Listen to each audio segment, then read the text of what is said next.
Welcome, disciples and devotees of Sri Aurobindo and Mother. We are here with our beloved Ranga in our studies with Ranga, and today and every Friday we look into Savitri. So we are now in Book 1, the Book of Beginnings, Canto 4, The Secret Knowledge. And we are on page 57. So Ranga, please begin for us.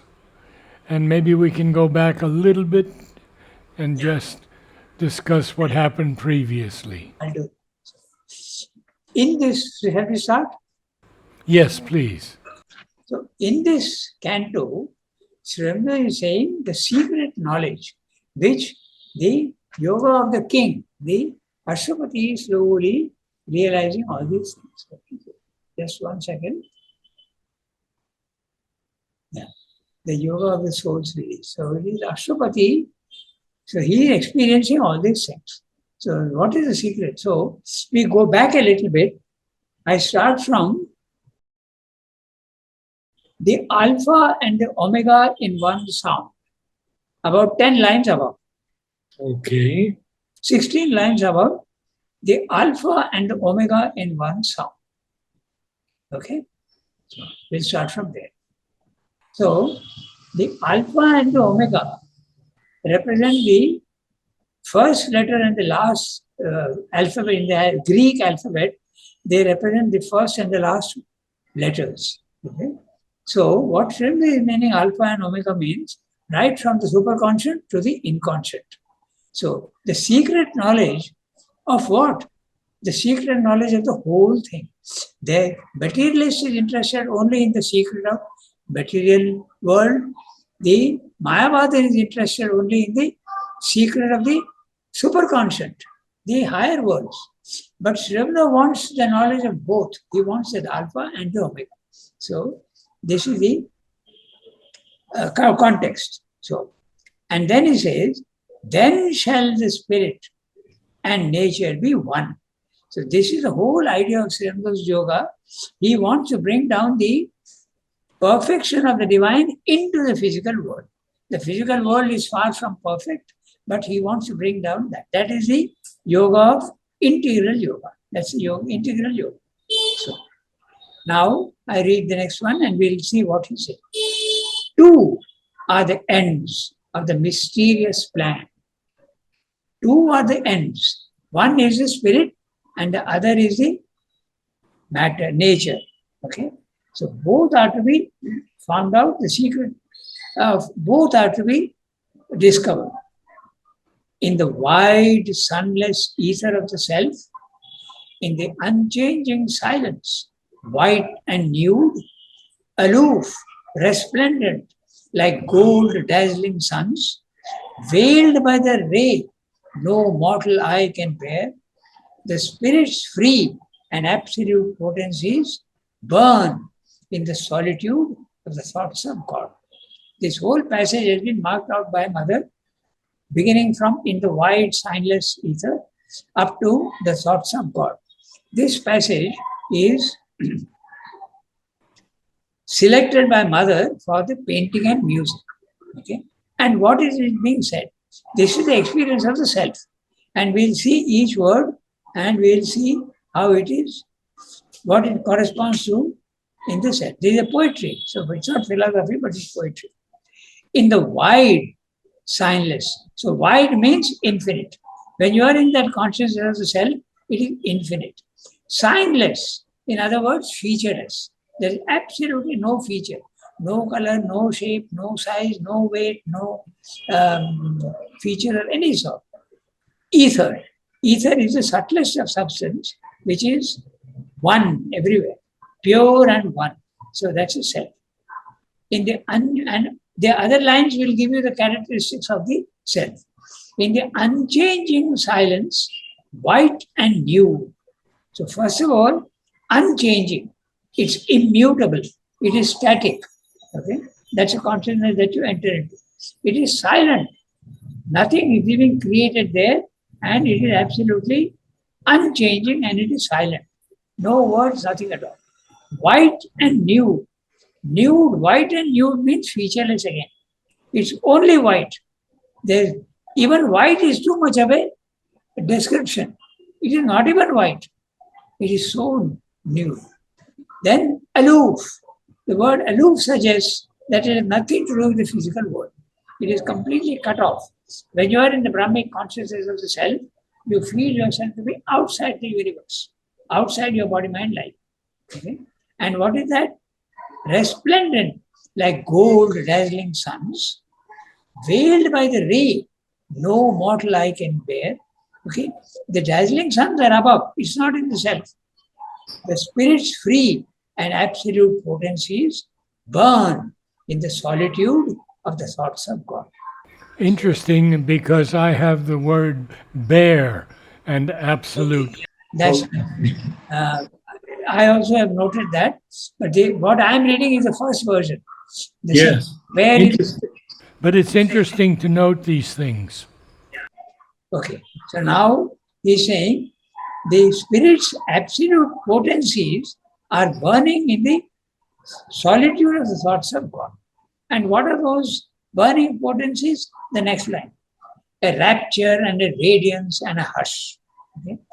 Rapture corresponds to Ananda, radiance corresponds to light or Chit, consciousness, and hush, silence. It is the silence.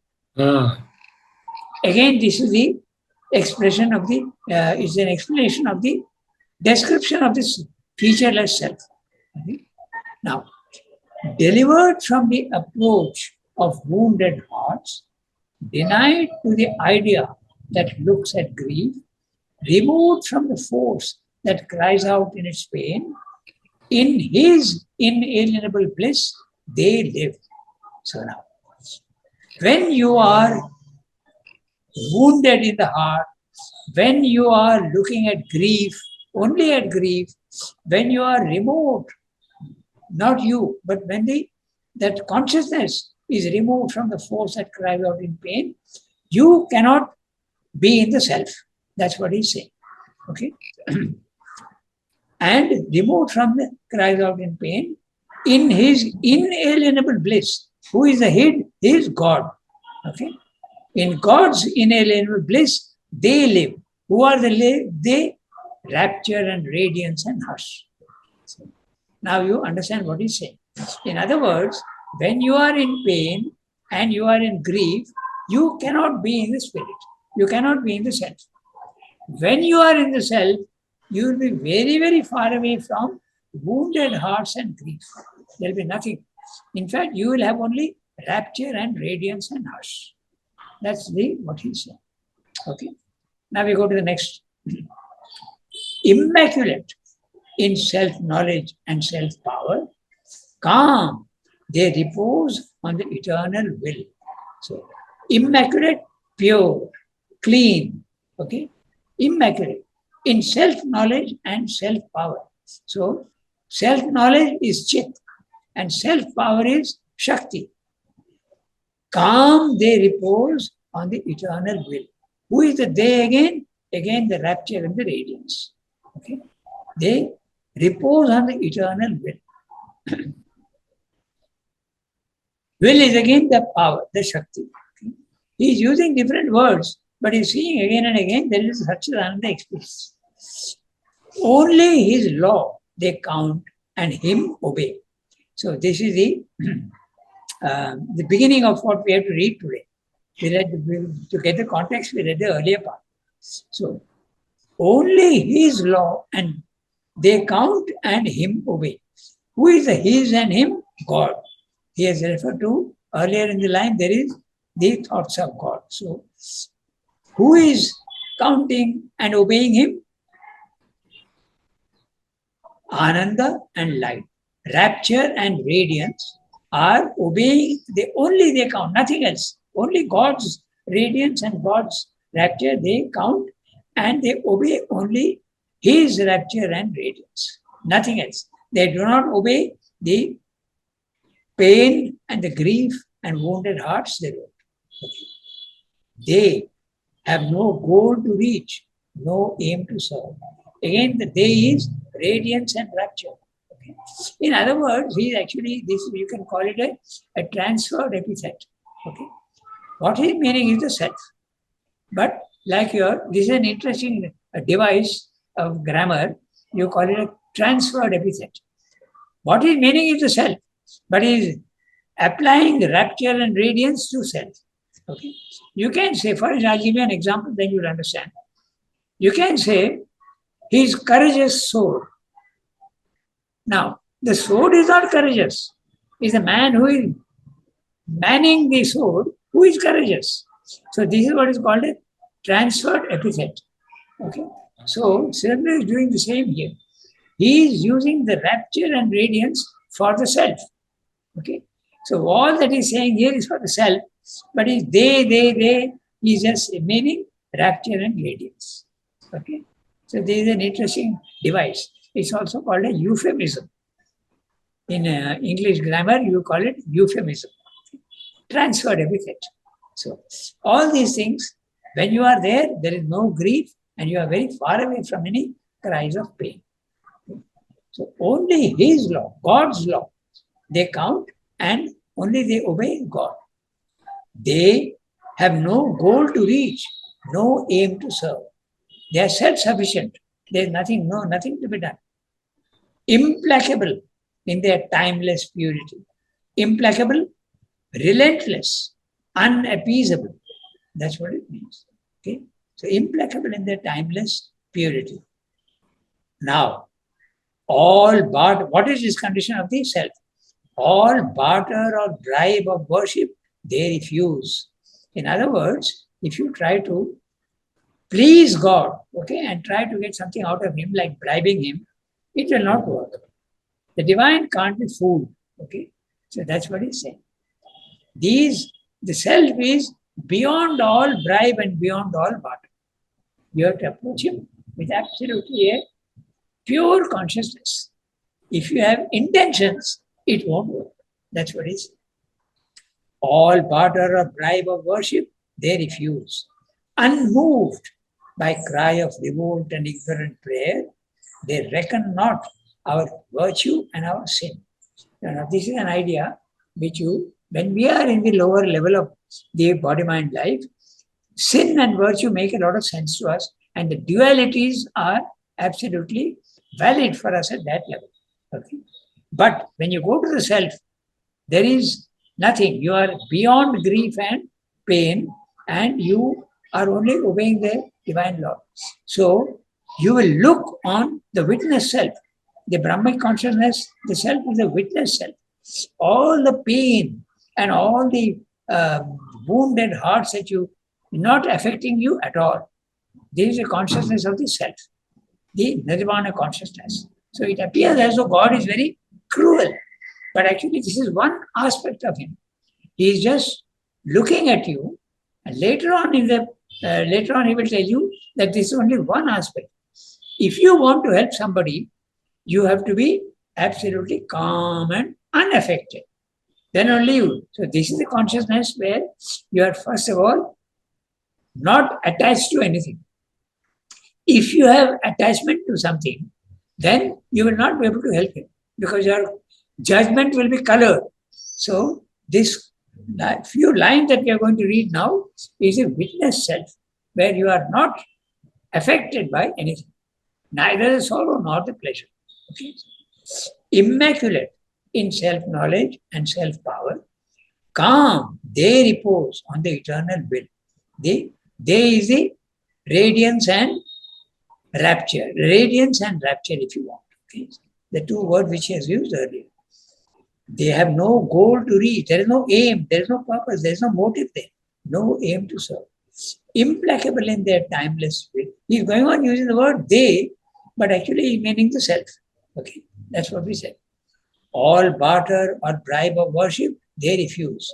You can't win God over with bribes of worship or anything else that you want to give. He will not be moved. He is unmoved by cry of revolt and ignorant prayer. He is absolutely implacable. He is just looking on calmly because The divine can help you only if he is absolutely unaffected by anything. So there is a consciousness where you are not affected by anything at all. They reckon not our virtue and our sin.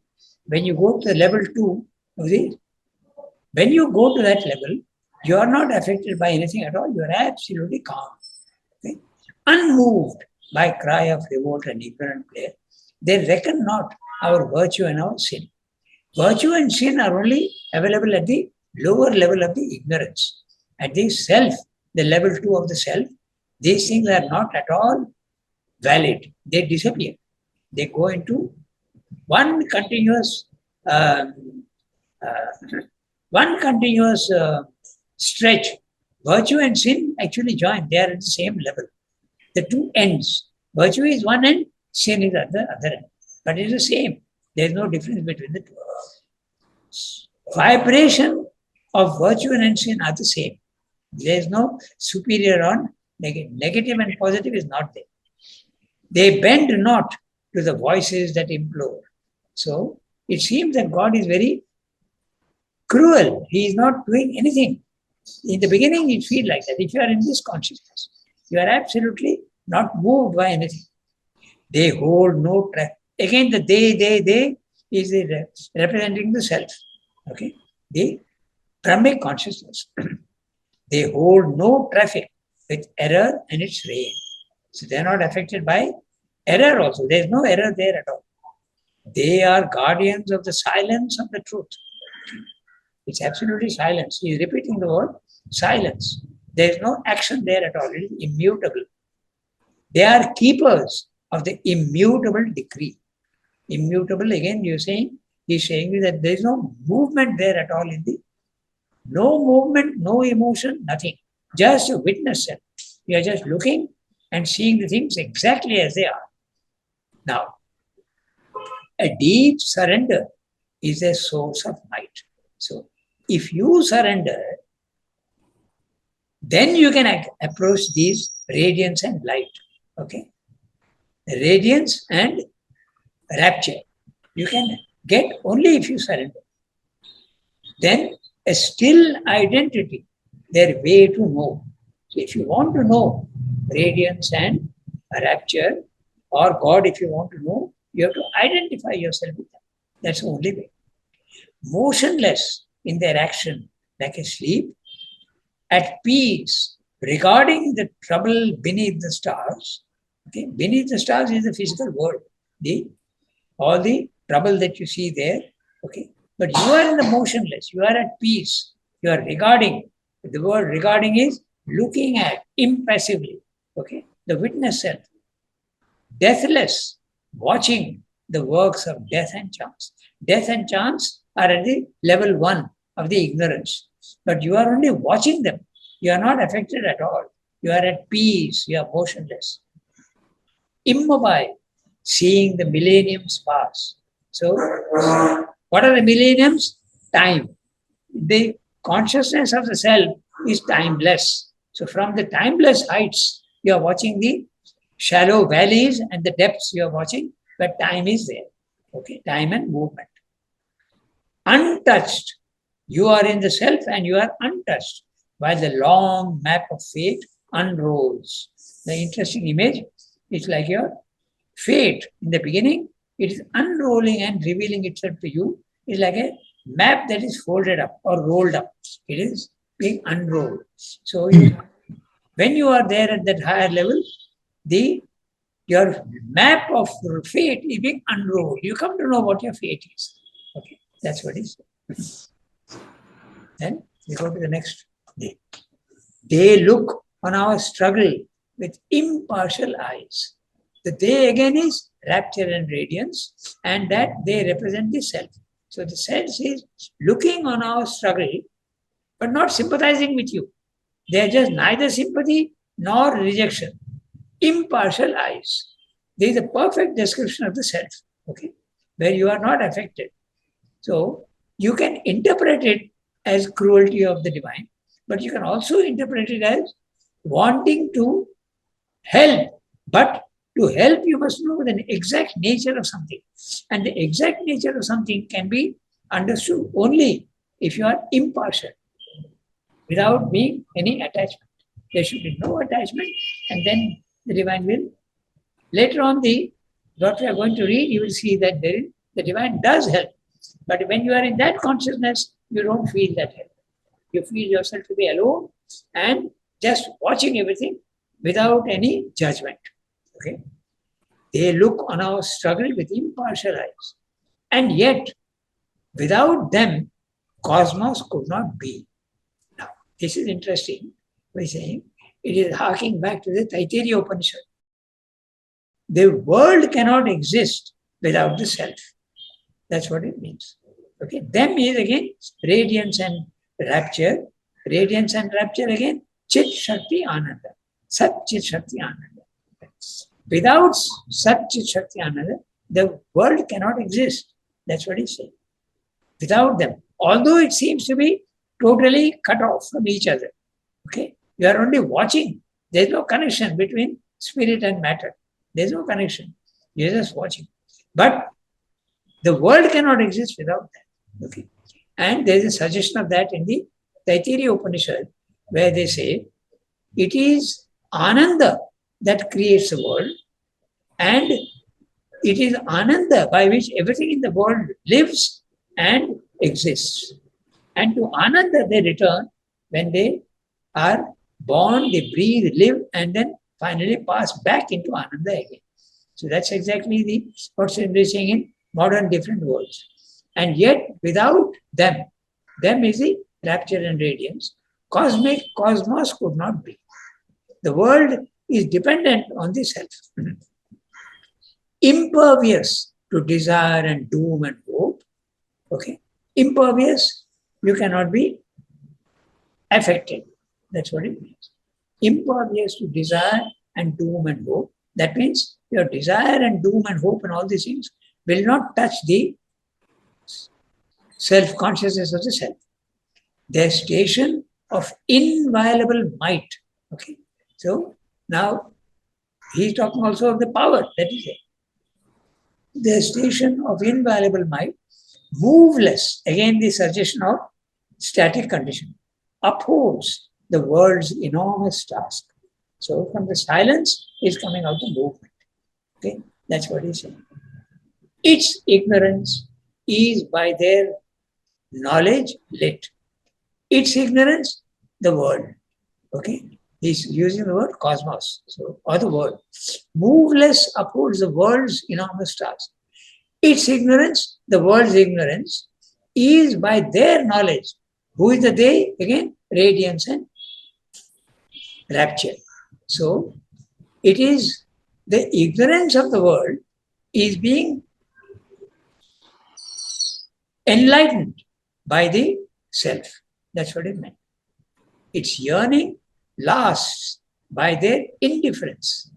Okay. This is an interesting line, and we have to understand this way.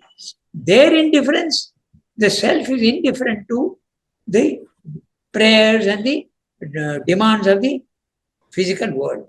Okay. And the non-response actually breeds intensity of aspiration. When you pray to someone and he is not responding to you, your yearning becomes even more intense. Okay. That's what he's meaning. Okay. If you pray to God and you don't seem to get a response, you pray even harder. Okay. So that's what he's meaning here. Its yearning, the world's yearning or cosmos yearning, lasts by their indifference. They don't seem to be responding to you. The self is not responding. As the height draws the low ever to climb, as the height draws the low ever to climb, it is actually putting it up. Okay? As the breadths draw the small to adventure vast, their aloofness drives man to surpass himself. So this so-called cruelty and non-responsive attitude of the divine in the self is actually helping you. That's what he's saying. Their aloofness drives man to surpass himself. It seems to be unreachable, but he is actually helping you to reach it by denying. Try more, try more, try more. That's the suggestion being given. Their aloofness drives man to surpass himself. Our passion heaves to wed the eternal calm. The human aspiration is heaving, it is lifting up, hauling itself up with effort, okay, to wed the eternal calm. The aspiration of man wants to go up, and it helps when you are challenged. That's the suggestion being made. Our passion, our desire to reach the divine is actually helping us to go upwards. Heaving is lifting, hauling heavy things with effort. Okay? So it is actually helping you to go up, to wed, to join with the eternal calm. We are in the movement and the pain and the suffering, and the eternal calm there is free of pain and suffering. So we are making an effort to go up to there and become one with them, to wed. He's using again an image. We have to become one with that. Our dwarf search. I go to the next slide. Our dwarf search mind, okay? Dwarf search is an adjective to mind, to meet the omniscience force. It is helping. The impassiveness of the self is helping our passion to go to the eternal calm. And our very limited mind, it is helping to meet the omniscience force. Okay? That's what it means. Yeah, one time I asked Nolini to define the dwarf search mind. And he says mind is already searching, bubbling, but the bubbling is that of a dwarf. A dwarf, when he walks, is not elegant, is ungainly as the mind's movements. Okay, yeah. Dwarf search mind. Yeah. The searching of the mind is very dwarfish.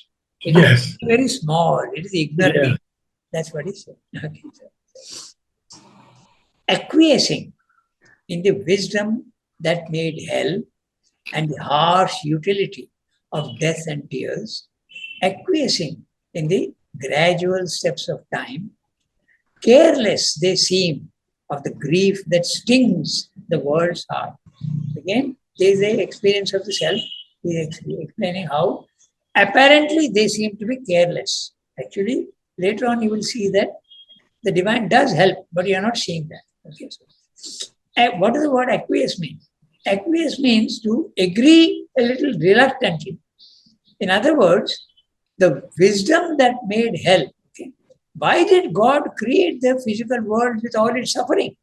So you have to accept that in the beginning. Okay, so you accept that wisdom that made hell and the harsh utility of death and tears. This is a problem in the life divine where he has dealt with great detail that the negatives, all the suffering, pain, evil, falsehood, they have their function in the world. They help you to go beyond. They have no value at the animal level, but at the human level, when you see evil, you want to go beyond it. When you see suffering, you want to go beyond suffering. So they have a function in the world. That's what he's saying. Careless they seem to the grief that stings the world's heart.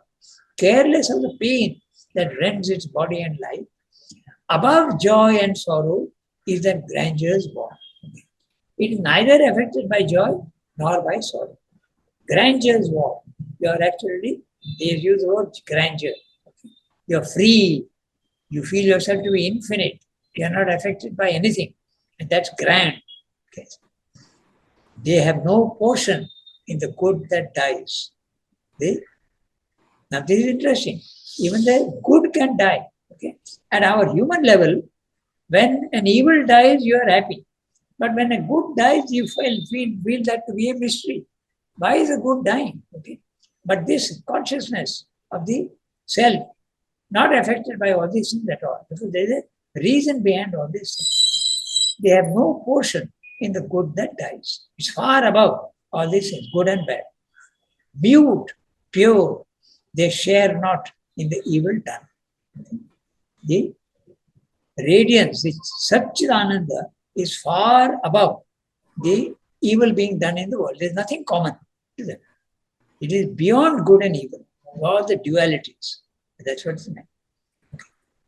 The entire passage is a description of the self, where it is you are absolutely immutable, calm, peaceful, not affected by anything. You are just watching the sufferings and the evil in the world, and you are not attributing any qualitative virtues to them. You're just seeing them as they are. You see blue and red just as impartially you are seeing. You don't say that blue is superior to red. Okay? Good and evil are all at the same level. You're just watching calmly and peacefully. This is the first thing. In other words, there's a chapter in Synthesis, the standards of conduct. Okay? You have to go beyond good and evil. You have to go beyond morality. And when you go beyond morality, the evil and the good don't affect you at all. The evil, suffering, good, all these things don't affect you at all. Even good doesn't bother you because you have gone beyond all these things. They have no portion in the good that dies. Mute, pure, they share not in the evil done. Okay? They are above these things, neither the good nor the evil. Else might their strength be marred and could not save. There you are.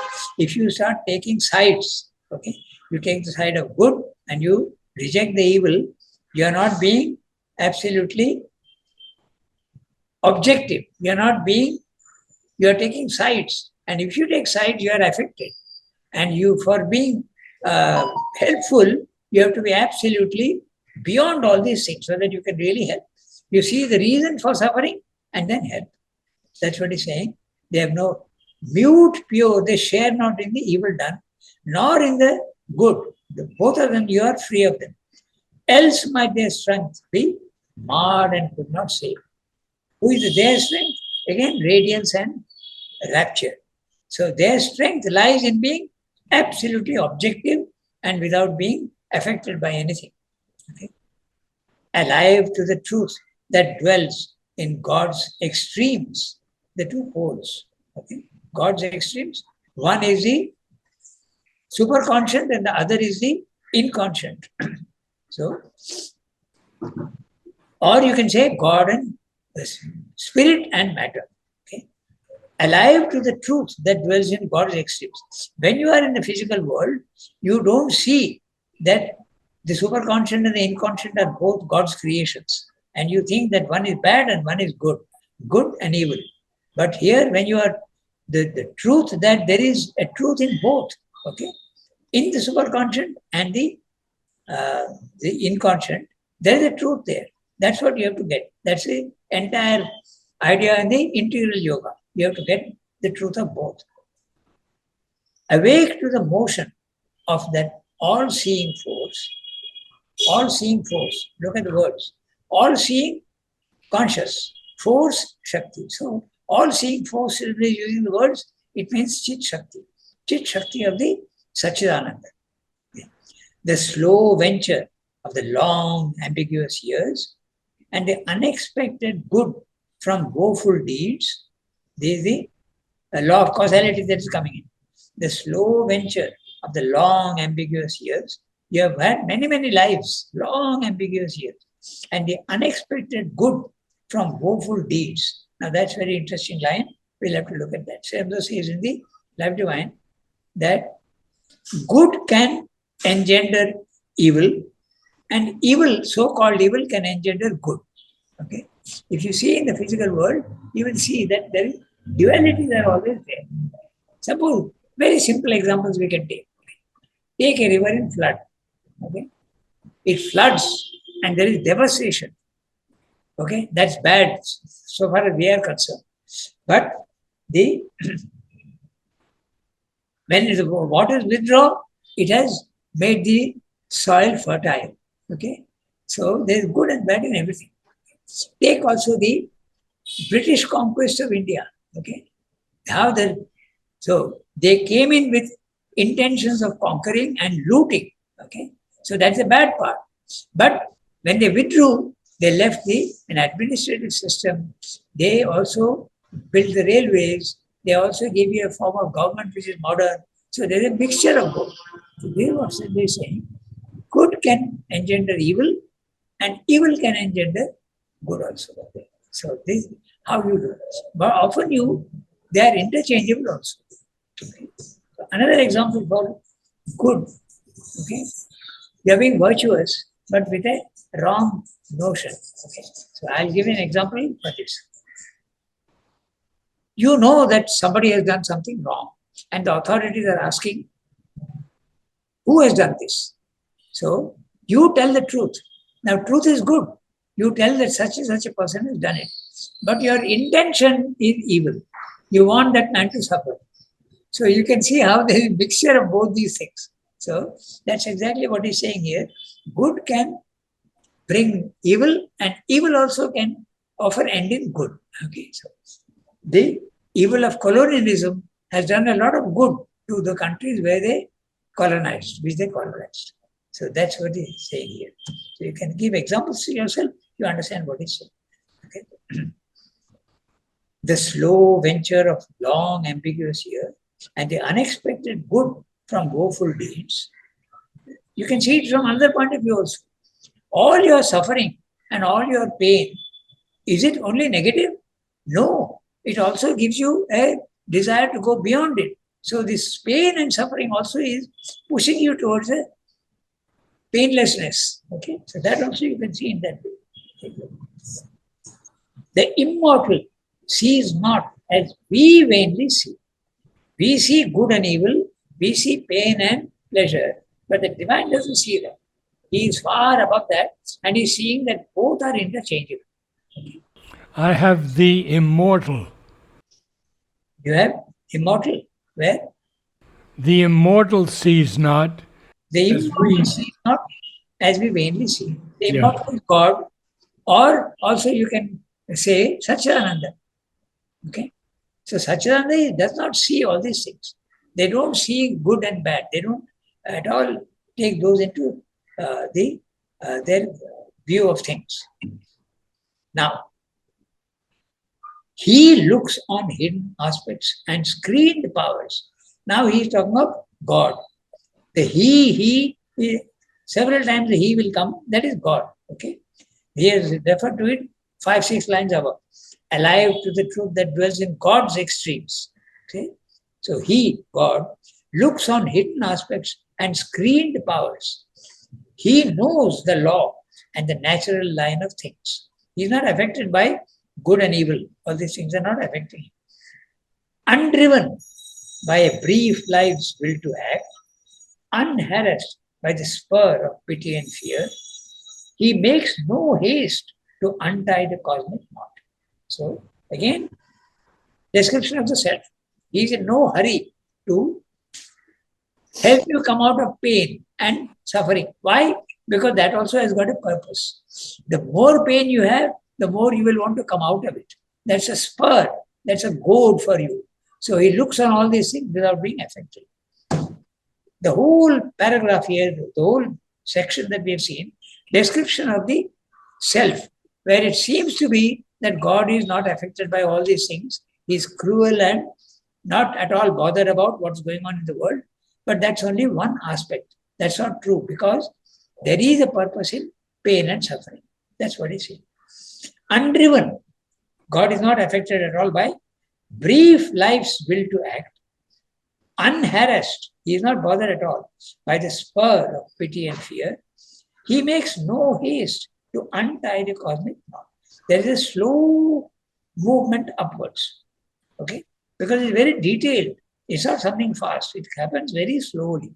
He makes no haste to untie the cosmic knot. Or the world's torn, jarring, hard to reconcile. These two lines suggest that evolution is very slow in the individual as well as in the universe. In time, he waits for the eternal hour. So he is very patient. He is not in a hurry. Okay? That's what he's saying. He waits for the eternal's hour. The eternal's hour is the point in which he will cross suffering and pain and go into a condition where you will be free of pain and suffering. This is eternal sorrow. Yet a spiritual secret aid is there. Now he comes that all that you saw that God is not helping you, actually he is helping you. Now you start seeing that he is helping you. Yet a spiritual secret aid is there. Even the suffering that you are, it's an aid to you. Okay. You start realizing that. Okay. Yet a spiritual secret aid is there, while a tardy evolution's coils wind on. Okay. So although God doesn't seem to be helping you, he is helping you. He is helping you through even the negatives. He is pushing you toward that which is the good. While a tardy evolution's coils, now look at the word coils, tardy evolution's coils. Evolution is not linear. Okay? So how much Srivno packs into each word and each sentence? The evolution is spiral.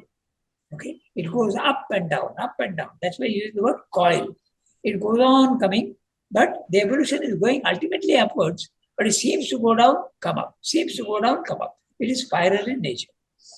And nature hews her way through adamant. And nature hews her way through adamant.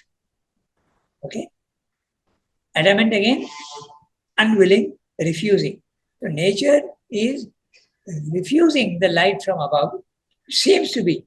And yet, nature is hewing her way. There is a progress, slow progress that happens. Note the word hew her way, digging and cutting. So, it's a very slow progress that happens. Nature hews her way through adamant, a divine intervention, thrones above. So, but you felt that there was no help coming, it is there. Okay? And the word thrones above is very interesting. He has used the noun as a verb. Seated above, okay? It's an intransitive word. He is thrones above. A divine intervention, thrones. There is an intervention, divine intervention above, which is helping you, but you're not conscious of it.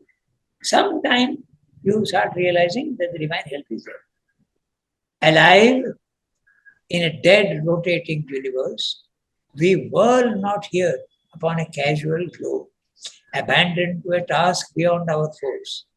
Even through the tangled anarchy called fate, and through the bitterness of death and fall, an outstretched hand is felt upon our lives. So it's time now, so we'll just stop here. So what he's saying is that there is a purpose in this creation of the world. It's not a casual globe. There's a purpose. It's not that it is come into chance by chance, casually it has come, but there's a purpose in life. That's what he's saying. So we have to stop here today. I actually, normally in the past, Narad, you used to read a passage and then we used to go through it. I completely forgot about that. So I did the whole thing. So next time you will read a passage and we'll look at it. Okay. Good, good. That's our ancient method. Very good. Okay. Excellent, Ranga. Thank you so much.